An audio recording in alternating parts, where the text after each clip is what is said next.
அன்பு நேயர்களுக்கு இனிய வணக்கம்.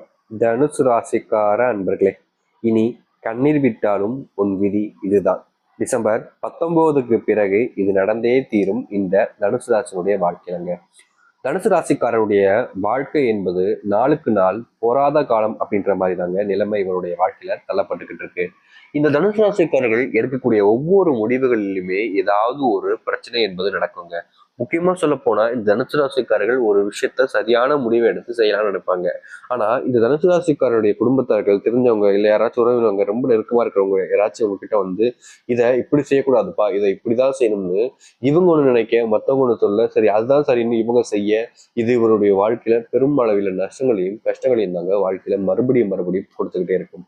தனுசு ராசிக்காரர்கள் இந்த விஷயத்தை தவிர்த்திடலாம் அந்த விஷயத்தை தவிர்த்தலாம்னு முயற்சி பண்ணும் போது எல்லாமே இவர்களுடைய வாழ்க்கையில இவர்களுடைய முயற்சிக்கு கிடைக்கக்கூடிய ஒரு விஷயம் என்பது ஒண்ணுமே இல்லைங்க, வெறும் முட்டன்னு சொல்ல முடியுங்க. இவர்கள் வாழ்க்கை தனுசு ராசிக்காரர்கள் அன்பு அப்படின்ற ஒரு விஷயத்துல பல நபர்கள் மேல பல வகைகள்ல அன்பு காமிப்பாங்க. ஆனா இந்த தனுசு ராசிக்காரர்கள் மற்றவர்கள் மேல காமிக்கக்கூடிய அன்புகள் என்பது ரொம்ப அதிகமா இருக்கும். ஆனா மற்ற நபர்கள் இவர்கள் மேல துளி கூட அன்பு காமிக்க மாட்டாங்க. முக்கியமா இவருடைய குடும்பத்தார்கள் மேல பயங்கரமான அன்பு காதல்னு வச்சிருந்தாலும் இவருடைய குடும்பத்தார்களுக்கு இவர்கள் ஒருபோதும் மரியாதையும் கொடுக்க மாட்டாங்க, மதிப்பும் கொடுக்க மாட்டாங்க. ஏன்னா இவர்களுடைய மனசு அந்த அளவுக்கு வேதனைப்படக்கூடிய விதமாக தான் இவருடைய குடும்பத்தார்கள் என்பவர்கள் நபர்கள் தான் நடந்துப்பாங்க. முக்கியமா இந்த தனுசு ராசிக்காரர்களுக்குன்னு ஒரு ஆசை இருக்கும். அந்த ஆசையை விட என்னுடைய ஆசையை தான் நீ நிறைவேற்றணும். அதாவது எப்படின்னா, இப்ப எனக்கு ஒரு ஆசை இருந்தா அதை நான் செய்யணும், அதான் சரியான ஒரு விஷயம். ஆனா என் ஆசையை என்னுடைய பிள்ளைகள் மேலோ இல்ல என்னுடைய அண்ணன் மேலோ இல்ல தம்பி மேலோ சந்திப்பதுங்கிறது தவறான ஒரு விஷயம் தானே. அப்படிப்பட்ட ஒரு விஷயத்த செஞ்சு, அதாவது அவர் குடும்பத்தாருடைய ஆசையை தன்னுடைய பிள்ளைகள் மேல் திணிச்சு, தன்னுடைய சகோதரி மேல திணிச்சு அவர்களை செய்ய வைப்பாங்க. பிடிக்கவில்லை என்றாலும் கூட செய்ய வச்சிருவாங்க இந்த தனுசு ராசிக்காரர்கள். இந்த தனுசு ராசிக்காரர்கள் அன்புக்கு அடிமைன்றதுக்காக சொல்லணும். ஏன்னா இவர்கள் மேல யாராச்சும் ஒருத்தவங்க துளி அளவு அன்பு காமிச்சிட்டாலும் சரி, அவர்களுக்காக உயிரே கொடுக்க கூட முயற்சி செய்வாங்க இந்த தனுசு ராசிகள். ஏன்னா அப்படிப்பட்ட ஒரு நபர்கள் தான் இவர்கள். சரி, இவருடைய வாழ்க்கையில பல துன்பங்கள் கஷ்டங்கள் தேவையில்லாத வேதனைகள் எல்லாத்தையுமே கண்டுட்டாங்க. எனக்கு சாமி நிம்மதி கிடைக்கும், எனக்கு சாமி நான் சந்தோஷமா இருக்க முடியும் அப்படின்ற ஒரு கேள்வி இருக்கும். இந்த தனுசு ராசினுடைய வாழ்க்கையில வருகின்ற காலங்கள் எதிர்காலங்கள் எப்படி என்பதை பற்றி நம்ம இந்த ஒரு பதிவுல தெளிவாக பார்ப்போம். அதற்கு முன் நம்முடைய சேனலுக்கு நீங்கள் ஒரு புதிய பார்வையில் இருப்பினும் இதுவரைக்கும் நம்ம சேனலை சப்ஸ்கிரைப் பண்ணாமல் பார்த்துன்ற போதும் சேனலை மறக்காம சப்ஸ்கிரைப் பண்ணிக்கோங்க. பக்கத்தில் இருக்கக்கூடிய பில்லைக்கானே கிளிக் பண்ணிக்கோங்க. அப்பதான் நம்ம போடக்கூடிய அனைத்து தகவல்களும் உங்களுக்கு நோட்டிஃபிகேஷன் வந்து கொண்டிருக்கும்.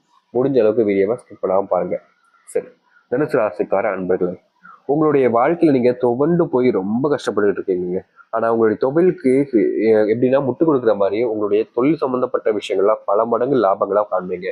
ஆனா அந்த முக்கியமான தொழில் சம்பந்தப்பட்ட விஷயங்களை லாபம் காணும்போது சில இடைஞ்சல்களும் இறையுடுகளும் உங்களுடைய வாழ்க்கையில ஏற்படுங்க. அதாவது உங்களுடைய நெருக்கமா இருக்கக்கூடிய நண்பர்கள் இல்ல உங்க கூட இருக்கக்கூடிய சகோதர சகோதரர்கள் யாராவது ஒருத்தங்க இதை உங்களை வளர விடாம தடுப்பதற்காக சில தவறான விஷயங்களை செய்ய ஆரம்பிப்பாங்க. அதை நீங்க தெளிவா புரிஞ்சுக்கிட்டு இது சரியா தப்பான்றத தெரிஞ்சுக்கிட்டு செய்ய ஆரம்பிச்சீங்கன்னா தனுசு ராசிக்காரர்கள் வாழ்க்கையில வெற்றி பெறுவதை எந்த ஒரு கொம்பனாலும் அந்த கடவுளால கூட தடுக்க முடியாதுன்னு சொல்ல முடியும். சரிங்களா? சரி, அது மட்டும் இல்லைங்க, தனுசு ராசினுடைய வாழ்க்கையில மிகப்பெரிய ஒரு பிரச்சனையா இருக்கக்கூடிய ஒரு விஷயம் என்ன தெரியுமாங்க? இவங்களுக்கு இன்னி வரைக்கும் ஒழுங்கான வேலை கிடைக்கல. ஆனா இனி வரக்கூடிய காலங்கள்ல எதிர்பார்த்த இடத்துல அதிகப்படியான சம்பளத்துல, இதற்கு முன்பு கூட உங்களுடைய வாழ்க்கையில இந்த அளவுக்கு நீங்க சம்பளத்தை பார்த்திருக்க மாட்டீங்க. அப்படிப்பட்ட சம்பளத்துல உங்களுக்கு ஒரு உத்தியோகம் என்பது கிடைக்க போகுது. பல நபர்கள் வாயடைச்சு போவது, பல நபர்கள் உங்களை பார்த்து பொறாமப்படுவது, பல நபர்கள் இவனை மாதிரி வாழணும்னு எடுத்துக்காட்டாக இருக்குன்ற அளவுக்கு இந்த தனுசு ராசினுடைய வாழ்க்கை என்பது உயர போகுதுங்க இனி வரக்கூடிய காலங்கள்ல. அதுவும் இந்த வேலை சம்பந்தப்பட்ட விஷயங்களை வச்சு பார்க்கும்போது தன்னுடைய குடும்பத்திலேயே அதிக சம்பளம் வாங்கக்கூடிய நபராகவும் அதிக மதிப்பும் மரியாதையும் பெறக்கூடிய நபராகவும் இருப்பார்கள் இந்த தனுசு ராசிக்காரர்கள். தனுசு ராசினுடைய வாழ்க்கையில காதல் எப்படி இருக்குங்க அப்படின்னு கேக்குறீங்களா? காதல் சம்பந்தப்பட்ட விஷயங்கள்ல நாளுக்கு நாள் தனுசு ராசியினுடைய பிரச்சனை என்பது அதிகரிச்சுக்கிட்டே இருந்திருக்கும் இது வரைக்கும். முக்கியமா சொல்லணும்னா இந்த காதல் பிரிஞ்சு போகக்கூடிய நிலைமையில தான் இப்ப கூட இருக்குன்னு சொல்லலாங்க. ஆனா குறுகிய காலங்கள்ல தனுசு ராசிக்காருடைய காதல் என்பது முற்றிலுமாக பிரிவடக்கூடிய நிலைமை என்பது ஏற்படுங்க. அதாவது நீங்க யார் மேல அன்பு அதிகம் பாசம் காதல்னு வச்சிருந்தீங்களோ அந்த ஒரு நபரே உன்னை எனக்கு பிடிக்கல, உன் கூட எனக்கு வாழணும்னு தோணல, நான் எத்தனை முறை சொன்னேன் உன்னை விட்டு போயிடுறேன், எனக்கு உனக்கு செட் ஆகுது, நீ தான் கேட்காம என்ன இருக்க வச்சுட்டேன், ஆனா இதுக்கு மேல என்னால இருக்க முடியாது, உன்னோட டார்ச்சர் என்னால தாங்க முடியாதுன்னு சொல்லிட்டு உங்களை விட்டுட்டு போயிடுவாங்க. இதுக்கு முன்னாடி வரைக்கும் உங்களோட கூடவே இருந்த நபர்கள் இப்போ உங்க கூட இல்லாம போகக்கூடிய நிலைமையில நீங்க தள்ளப்படுவீங்க. ஆனா ஒரு விஷயம் இதுல மாறுதலாக நடக்குது. அதாவது எந்த ஒரு நபர் உங்களை வேணாம்னு சொல்லிட்டு விட்டு ஒதுக்கி போறாங்களோ அவர்கள் தாங்க அங்க போய் கஷ்டப்படுவாங்க. ஏன்னா உங்களுடைய வாழ்க்கை இதிலிருந்து மேலோங்கி தான் செல்ல போகுது. ஏன்னா நீங்க காதலிச்சது சரியான நபரான்னு கேட்டீங்கன்னா கிடையாது. தப்பான நபரை நீங்க உங்களுடைய வாழ்க்கையில சந்திச்சிருக்கீங்க. அதனாலதான் உங்களுடைய காதல் இப்படிப்பட்ட நிலைமையில தள்ளப்படுது. ஆனால் தனுசு ராசினுடைய வாழ்க்கையில இதற்கு மாறுதலாக ஒரு விஷயம் காதல் நடந்துச்சு அப்படின்னு வச்சுக்கோங்களேன். அதாவது இதெல்லாம் நீங்க விரும்புற நபர் சொல்லாம நீங்க சொல்லக்கூடிய நிலைமையில ஏற்பட்டுச்சு அப்படின்னா, அதாவது எப்படின்னா, நீங்க ஒரு ஆண் இல்ல ஒரு பெண் யாராவது இருக்கலாம். நீங்க விரும்பக்கூடிய ஆணையோ இல்ல ஒரு பெண்ணையோ நீங்க விரும்பிக்கிட்டு இருக்கும்போது அவர்கள் இந்த மாதிரி சொல்லிட்டு அவர்கள் உங்களை வேண்டாம்னு சொல்லிட்டு அவர்கள் விட்டு போனாங்க அப்படின்னா இப்படிப்பட்ட விஷயங்கள் சரி. ஆனா நீங்களே இதை பண்றீங்க அப்படின்ற போது, உங்களுக்கு பிடிச்ச ஒருத்தவங்களை வேணாம்னு சொல்லிட்டு ஒதுக்கிட்டு வரீங்க அப்படின்ற போது, இது உங்களுக்கு தாங்க மனசளவுல அதிக வேதனைகள் கொடுக்கும். வெளியே காமிச்சிக்கலினாலும் உங்களுக்கே தெரியும் உங்களுடைய மனசுக்குள்ள காயங்கள் அப்படின்னு. உங்களுக்கு பிடிச்ச நபர்களை உங்களுடைய குடும்பத்தாருக்கும், அதாவது எப்படின்னா இவங்களுடைய குடும்பத்தார்கள் வேற ஒரு பையனையோ இல்ல பொண்ணையோ பார்த்து கல்யாணம் பண்ணலாம்னு முடிவு பண்ணியிருப்பாங்க. ஆனா இவங்களுடைய காதலிச்ச பையனை விட்டுட்டு வர முடியாதுன்னு சொல்லிட்டு ஏதாவது சாக்கு சொல்லிட்டு வரலாம், சாக்கு சொல்லிட்டு வந்துருவாங்க. ஆனா திருமணத்திற்கு பிறகு இவர்களுக்கு அந்த காதலியோடு இருந்த சந்தோஷம் மகிழ்ச்சிகள் எல்லாம் கிடைக்குமான்னு கேட்டீங்கன்னா கிடைக்காது. தனுசு ராசிக்காரர்கள் ஒரு முடிவு எடுக்கிறீங்க அப்படின்னா அது சரியா தப்பானு உங்களுடைய மனசுக்கு கேட்டுட்டு எடுங்க. ஏன்னா மத்தவங்க சொல்றாங்க, அப்பா அம்மா சொல்றாங்கன்னு கேட்டு எடுக்கக்கூடிய பல விஷயங்கள்ல தனுசு ராசிக்காரர்கள் கஷ்டம் தான் பட்டிருக்காங்க. நான் இதுக்கு முன்னாடி சொல்லியிருந்தேன், இவர்கள் ஒரு முடிவை சரியா எடுத்துட்டு இருந்திருப்பாங்க. ஆனா இவங்களுடைய குடும்பத்தார்கள், தெரிந்த நபர்கள், உறவினர்கள் மத்தவங்க சொல்லக்கூடிய விஷயத்த கேட்டுட்டு அவங்க சொன்னா சரிதான் அப்படின்னு அதுதான் சரியான முடிவுன்னு நினைப்பாங்க. அப்படி இல்லாமல் இந்த காலகட்டங்களில் தனுசு ராசிக்காரர்கள் காதல் விஷயங்கள் அப்படின்ற போதும் இல்ல திருமணம் விஷயங்கள் அப்படின்ற போதும் உங்களுடைய ஒப்பீனியன் என்னன்றதை நீங்க உங்களை கேட்டு தெரிஞ்சுக்கோங்க. அதுதான் சரின்றத மத்தவங்கிட்ட சொல்லுங்க. அவங்க சொல்றாங்களே, அப்பா சொல்றாரு, அம்மா சொல்றாங்களே, அவங்க கஷ்டப்படுவாங்களேன்றதுக்காக நீங்க ஒரு விஷயத்த பண்ணிட்டீங்க அப்படின்னா வாழ்நாள் முழுக்க அந்த நரகத்துல நீங்க கிடைக்கக்கூடிய நிலைமைக்கு தள்ளப்பட்டுருவீங்க. நிறைய பேர் சொல்லலாம், என்னங்க நரகம், இதோட பெரிய வழியா பார்க்க போறோம் அப்படின்னு நினைப்பீங்க. ஆனா நீங்க அங்க போனதுக்கு அப்புறமா தான் தெரியும் இப்படிப்பட்ட ஒரு வாழ்க்கை நமக்கு எதுக்கு, நமக்கு சந்தோஷமா தானே இருந்தோம், அதையே கூட வாழ்ந்துக்கலாமேன்ற அளவுக்கு நீங்க மனவேதனைப்படுவீங்க. அதனால இந்த திருமண வாழ்க்கையும் சரி, இந்த காதல் வாழ்க்கையும் சரி, நீங்க எந்த ஒரு முடிவு எடுத்தாலும் சரி, அவர்கள் எடுக்கிறாங்க உங்களுடைய ஆப்போசிட் பார்ட்னர்னா விட்டுருங்க, அது பிரச்சனை இல்லை. நீங்க எடுக்கிறீங்கன்ற போது அது ஒரு முறைக்கு இருமுறை யோசிப்பது நல்லதுங்க. தொழில் பார்த்தாச்சு, காதல் பார்த்தாச்சு, திருமண வாழ்க்கையும் பார்த்தாச்சு. திருமணம் நடக்க வாழ்க்கை, திருமணம் முடிஞ்சிருச்சுங்க சாமி. எங்களுக்கு கல்யாணம் ஆகி 2023 தாங்க சாமி எனக்கு கல்யாணம் ஆச்சு. இப்போ எனக்கு ஒரு 2.5 வருஷம் ஆகுது சாமி. இப்போ என்னுடைய வாழ்க்கையில குழந்தை பிறந்துருச்சு. குழந்தை பிறந்து ஒரு 8 மாசம் ஆகுது, பேர்லாம் வச்சாச்சு சாமி. ஆனாலும் என்னுடைய கணவனோட நான் சரியா வாழ்றேனா, என்னுடைய மனைவியோட நான் சரியா வாழ்றேனான்ற ஒரு குழப்பம் உங்களுக்குள்ள இருந்துகிட்டே இருக்கும். ரொம்ப காலமாவே இந்த ஒரு குழப்பம் இருந்திருக்கும். குழந்தை பிறந்துச்சு சாமி, ஒரு 8 மாசம் 9 மாசம் 10 மாசம் ஆக போகுது சாமி. ஆனாலும் என்னுடைய கணவனோடு நான் இன்னும் சேர்ந்துட்டு இருக்கானா அப்படின்றது எனக்கு புரியல. அதாவது எப்படி சொல்லணும்னா, உடல் அளவில் இணைந்திருந்தாலும் மனதளவில் இணைஞ்சிட்டோமா அப்படின்ற ஒரு பயம் இருக்குது சாமி அப்படின்னு உங்களுக்குள்ள தோணிக்கிட்டு இருக்கும். அதுக்கு சரியான ஒரு விஷயம் அப்படின்னு பார்த்தீங்கன்னா, உங்களுடைய மனசை நீங்க ஒருநிலைப்படுத்துங்க. ரொம்ப எளிமையா சொல்லணும்னா, உங்களுடைய வாழ்க்கையில நீங்க எந்த இடத்துல நீங்க தப்பு பண்ணீங்கன்றதை யோசிச்சு பாருங்க. இது சரியா தப்பான்னு உங்களுக்கு உங்களுடைய மனசு யோசனை வருது அப்படின்னாலே அந்த இடத்துல ஏதோ தப்பு பண்ணிருக்கீங்கன்றதா அர்த்தம். சரிங்களா? அதை நீங்க யோசிச்சாலே உங்களுடைய காதல் வாழ்க்கை, திருமண வாழ்க்கையில இது சரியா இல்லையன்றதை நீங்க புரிஞ்சுக்க முடியும். முக்கியமா சொல்ல போனா உங்களுடைய வாழ்க்கையில உங்களுக்காக வேறொருத்தவங்க கூட காத்துக்கிட்டு இருக்கலாம். ஆனா நீங்க இந்த ஒரு வாழ்க்கையை விட்டுட்டு போனா நம்ம வாழ்க்கை என்ன ஆடுமோன்ற பயத்துல கூட இங்க தங்கிருக்கலாம். அதை நீங்க தெளிவா தெரிஞ்சுக்கிட்டாலே போதுங்க, உங்களுடைய வாழ்க்கையில நல்லது நடக்கும். இன்னும் சில சிறப்பான நபர்கள் இருப்பாங்க இந்த தனுசு ராசிக்காரர்கள். எப்படின்னா, கல்யாணம் முடிஞ்சிருக்கும், சந்தோஷமான ஒரு குடும்ப வாழ்க்கையில தான் இருப்பாங்க. அதாவது கணவன் நல்லவரா இருப்பாரு, மனைவிக்கும் ஒரு சந்தோஷமான வாழ்க்கை இருக்கும். ரெண்டு பேருமே ரொம்ப சந்தோஷமா இருந்துகிட்டு இருப்பாங்க வாழ்க்கையை.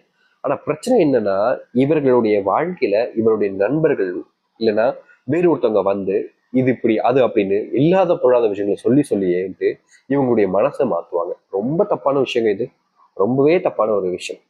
இப்படிப்பட்ட ஒரு விஷயங்கள்லையும் இந்த தனுசு ராசிக்காரர்கள் மாட்டிக்கிறாங்க. முக்கியமா சொல்ல போனா இவருடைய தனுசு ராசி குணம் என்பது ஒரு நல்லவங்க அப்படின்னு சொல்லலாங்க. ஆனா இவருடைய குணத்தை வச்சு மற்ற நபர்கள் விளையாடுறாங்க பார்த்தீங்களா விளையாட்டு, அதனாலேயே இவருடைய வாழ்க்கையில பெரும் அவதிப்படுறாங்க, பெரும் கஷ்டப்படுறாங்க இன்னைக்கு வரைக்கும். சரி, இதை எடுத்து இவருடைய பிள்ளைகள் படிப்புகள் எப்படி இருக்கும் சாமி, பிள்ளைகள் உடல் சார்ந்த விஷயங்கள் எப்படி இருக்கும் சாமி என்ற கேள்வி இருக்கும். உங்களுடைய குழந்தைகளுக்கான படிப்புகள்ல கொஞ்சம் இந்த நேரங்கள்ல ஆர்வம் என்பது இருக்காது. கொஞ்சம் உடல் சார்ந்த விஷயங்களையும் நோய் உபாதைகள் ஏற்படுவதற்கான வாய்ப்புகள் இருக்கு. ஆனா சில காலங்கள் தாண்டும் போது அது அனைத்திற்கும் மாறுதல் என்பது கிடைக்கும். அதை நம்ம அடுத்த பகுதிகளை பார்க்கலாம். சரிங்களா? சரி, தனுசு ராசினுடைய வாழ்க்கையில இவ்வளவு மாற்றங்கள் என்பது ஏற்பட போகுதுங்க. ஆனா இவர்களுக்கான ஒரு பரிகாரம் என்பது ஒண்ணு இருக்கு. அதாவது வாழ்க்கையில நம்ம நல்லது நடக்குன்ற போது எவ்வளவோ விஷயங்கள் செய்யணும். ஆனா உங்களுக்கான ஒரு பரிகாரமாக இதை நீங்க செஞ்சு பாருங்க. நிச்சயமா உங்களுடைய வீட்டுல மிகப்பெரிய அளவில் நன்மைகள் என்பது நடக்கும். இதை செய்வதற்கு ரொம்ப பெரிய விஷயங்களா தேவையில்லை, சின்னதா எளிமையான விஷயம் தான். சரிங்களா? சரி, அந்த பரிகாரம் என்னன்றத சொல்றேன். எல்லோருமே கட்டாயமா செய்யலாங்க, தனுசு ராசிக்காரர்கள் எல்லோருமே கட்டாயம் செய்யலாங்க. அதுக்கு என்ன செய்யணும் அப்படின்னு பாத்தீங்கன்னா, 1 டம்ளர் தண்ணீர் எடுத்துக்கோங்க முதல்ல. இந்த 1 டம்ளர் தண்ணீர்ல பச்சை கற்பூரம் சிறிதளவுக்கு சேர்த்துக்கணும். பச்சை கற்பூரம் சேர்த்துக்கிட்டு அதுல நீங்க கண்டிப்பாக துளசி இலைகளை சேர்த்துக்கணும். அதுக்கப்புறமா உங்களுடைய வீட்டில் வச்சிருக்கக்கூடிய கல் உப்பு நீங்க இந்த தண்ணீர்ல நீங்க சேர்த்துக்கணும். இந்த 3 விஷயங்களை 1 டம்ளர் தண்ணியில சேர்த்து உங்களுடைய வீட்டு பூஜையில வைக்கலாம். அப்படி இல்லை வீட்டு வாசல்ல இலைவாசல்ல வச்சிருங்க. சரிங்களா? இப்படிப்பட்ட ஒரு விஷயத்த நீங்க செஞ்சு முடிக்கிறது மூலியமா உங்களுடைய வீட்டில் இருக்கக்கூடிய கஷ்டங்களும் பீடைகளும் தரித்திரங்களும் ஒழிந்து உங்களுடைய வீட்டுல சாபங்கள் இருந்தாலும் நீங்கி அந்த மகிழ்ச்சிகளை ஏற்படுத்தி கொடுக்கும். இதை நீங்க அந்த அமாவாசை நாட்கள்ல வச்சுக்கலாம். வச்சதுக்கு அப்புறமா அந்த தண்ணீர் எடுத்து நீங்க உங்களுடைய வீடு முழுக்க தெளிச்சு விடலாம். அப்படி இல்லைன்னா உங்களுடைய வீட்டு வாசப்படியில மட்டும் தெளிச்சு விடாலே போதும். நீங்க எங்க வைக்கிறீங்களோ அந்த இடத்துல தெளிச்சு விடுங்க போதுமானது. இப்போ பூஜையில வைக்கிறீங்க அப்படின்னா வீடு முழுக்க வச்சிருங்க, தெளிச்சு விட்டுருங்க. இலைவாசல தான் வைக்கிறீங்கன்னா வாசல் மாடி தெளிச்சு விட்டாலே போதுமானதாக இருக்கும். இந்த ஒரு பரிகாரத்தை கட்டாயமா செஞ்சு பாருங்க. இந்த தனுசு ராசினுடைய வாழ்க்கையினுடைய மிகப்பெரிய மாற்றத்தையே இது ஏற்படுத்தி கொடுக்க போகுது. இதற்கு முன்பு மாறாத ஒரு வாழ்க்கை இனி மாறவா போகுது வச்சுங்கன்னா நிச்சயமா மாறுங்க. ஏன்னா உங்களுடைய வாழ்க்கையில மாறுதலுக்கான அந்த கடவுளுடைய ஆசீர்வாதம் என்பது கிடைச்சிருச்சு. அதை நீங்க புரிஞ்சுக்கிட்டா போதும். தனுசு ராசினுடைய ராசி அதிபதியாக கிரக அதிபதியாக யார் இருக்கான்னு பாத்தீங்கன்னா குரு பகவான் தான் இருக்காரு பாத்தீங்கன்னா. சரிங்களா? குரு பகவான் இருந்தாலே உங்களுடைய வாழ்க்கையில குரு உச்சத்தோடும் பொழுது உங்களுடைய வாழ்க்கையில் நல்லது நடக்கும். தனுசு ராசி நட்சத்திரங்களாக மூலம் புரடாதம் உத்திராதம் 1ஆம் பாதம் முடிவு வரைக்கும் இருக்கு. மூல நட்சத்திரக்காரங்களே உங்களுடைய வாழ்க்கையில நீங்க செல்வத்தை அதிகமா சேர்க்கக்கூடிய காலங்களாக இருக்கும். பூர்வ நட்சத்திரக்காரங்களே உங்களுடைய வாழ்க்கையில நீங்க அன்புக்காக இயங்கிக்கிட்டு இருக்கக்கூடிய நிலைமையில உங்களுடைய வாழ்க்கையில அன்பு பல மடங்கு உங்களை சேரப்போது. முக்கியமா உங்களுடைய பிள்ளைகளிடமிருந்து அன்பு உங்களுக்கு நிச்சயம் கிடைக்க ஆரம்பிக்கும். உத்திரா நட்சத்திரக்காரங்களை இவர்களுடைய வாழ்க்கையில இவர்கள் எந்த ஒரு விஷயத்தையுமே சரியான முடிவுகள் எடுக்க முடியாம ரொம்பவே கஷ்டப்பட்டு இருப்பாங்க.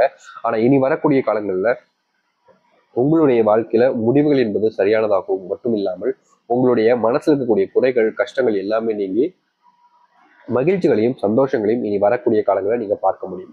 முடிந்த அளவுக்கு இந்த தனுசு ராசிக்காரர்கள் மற்றவர்கள் சொல் பேச்சுக்களை கேட்காம உங்களுடைய மனசுக்கு ஏற்ற விஷயங்களை செஞ்சு பாருங்க. உங்களுடைய வாழ்நாள் பிரச்சனைகளும் தீர்ந்து கஷ்டங்களும் தீர்ந்து நல்லதையும் நல்ல மாற்றங்களையும் நீங்கள் காண முடியும். அன்பு அப்படின்ற ஒரு விஷயம் உங்களுடைய வாழ்க்கையில் இருந்துகிட்டே இருக்கும். கவலைப்பட வேண்டிய அவசியம் இல்லை, கைவிட வேண்டிய அவசியம் இல்லை. உங்களுடைய வாழ்க்கையில உங்களுக்காக பல நபர்கள் காத்துக்கிட்டு இருக்காங்க. அதை நீங்க புரிஞ்சுக்கிட்டாலே போதும், எல்லாம் நல்லதாக நடக்கும். நம்பிக்கையோடு காத்திருங்கள், நல்லதே நடக்கட்டும். நம்பிக்கை இருந்துச்சு அப்படின்ற போது உங்களுடைய வாழ்க்கை நல்லதே நடக்க போகுது. நம்பிக்கை இல்லை அப்படின்ற போது அது உங்களுடைய மனசுக்கு ஏற்ற விஷயங்களாக மாறி நடக்கும். சரிங்களா? நம்புங்கள், நல்லதே நடக்கட்டும். நம்பிக்கை வந்தார்கள், நல்லதே நடக்கும். நன்றி, வணக்கம்.